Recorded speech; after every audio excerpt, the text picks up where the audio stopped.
माता पिता इसीलिए काम करते हैं कि उनका बच्चा खुशी रहे, उनका बच्चा आगे बढ़े, उनका बच्चा तरक्की करे, चाहे वो कुछ भी कर रहे हैं। लेकिन कई बार उनके व्यवहार ऐसे होते हैं जो बच्चों को तरक्की के बजाय और पीछे ढकेलता है, और कई बार इतना ज्यादा पीछे ढकेल देता है कि वो बच्चे उठकर खड़ा भी नहीं हो पाते हैं और इस दुनिया को छोड़कर चले जाते हैं।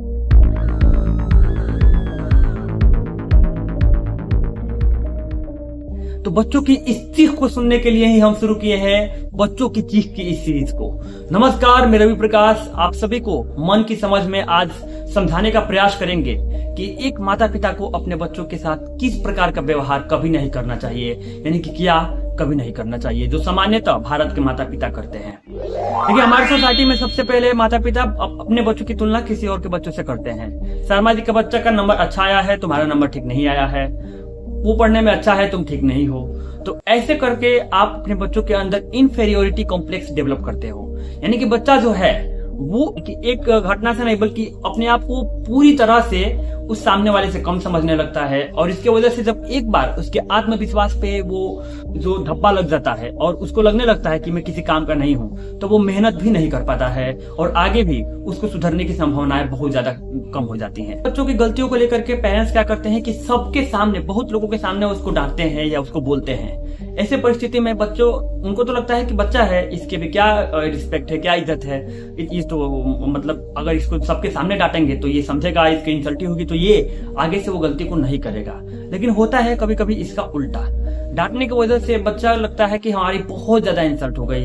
अगर कोई बड़ा इंसान को आप डांटते तो हो सकता है कि कुछ हद तक वो समझ जाता कि कोई बात नहीं, लोगों से क्या फर्क पड़ता है, कुछ तो लोग कहेंगे, लोगों का काम है कहना। लेकिन बच्चा उन चीजों को इतना ज्यादा सीरियसली लेता है कि अगर पब्लिकली उनको डांटा जाए तो उनको लगता है कि उनकी पूरी तरह से मान हानि हो गई है और इसकी वजह से वो अपना नुकसान भी पहुंचा लेते हैं। अगर बच्चा कह रहा है कि हम अपने आप को मार लेंगे, या फिर बच्चा बार बार अकेले जाके रो रहा है, अपने आप को घर में बंद कर ले रहा है, तो इसको एक छोटा सा ड्रामा ना समझे, यह एक बहुत बड़ा सिग्नल है और यहाँ पे अलर्ट होने की जरूरत है। इसलिए अगर बच्चे की कोई भी ऐसी एक्टिविटी, कोई भी ऐसा बिहेवियर जो आपको लगता है कि वो उस बच्चे को बहुत ज्यादा अकेला फील करा रहा है, जैसे कि बच्चा अकेले जाके चिल्ला रहा है, तो ऐसे परिस्थिति में आपको सजग और सतर्क हो जाना चाहिए और एक काउंसलर से जरूर बात करना चाहिए कि आपके बच्चा के साथ आखिर ऐसा हो क्या रहा है। वो काउंसलर समझेगा पूरी घटनाओं को और तब आपके बच्चे के साथ बात करके उसका समाधान निकालने का प्रयास करेगा।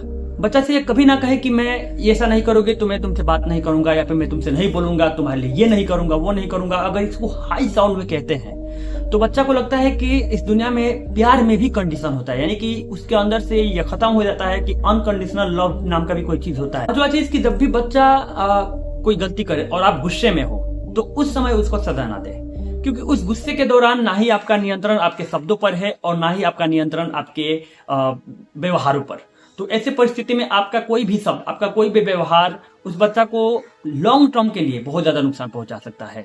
और पिछली वीडियो में हमने बात भी किया था कि कितनी सारी घटनाओं को मैंने बताया था जिसमें पेरेंट्स ने गुस्से में उनको डांट दिया या मार दिया, बोल दिया। ऐसे परिस्थिति में बच्चा जाकर सुसाइड कर लेता है।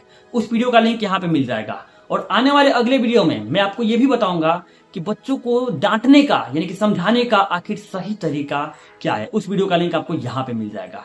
तो कुल मिलाकर के हमारे बच्चों को समझना बहुत ही ज्यादा जरूरी है। हम हमेशा बच्चों को समझाते हैं, लेकिन कभी कभी हमें उनके व्यवहार को, उनके सोच को, उनके कोमलता को समझना भी होगा, तभी हम जाके उनके जीवन में कुछ बदलाव कर पाएंगे। आपने वीडियो को अंत तक देखा, आप सभी को धन्यवाद। बच्चों की चीख में हम उनकी चीख को सुनने की और समझने की कोशिश करेंगे ताकि उनकी ये जो आवाजें हैं वो बंद ना हो। धन्यवाद।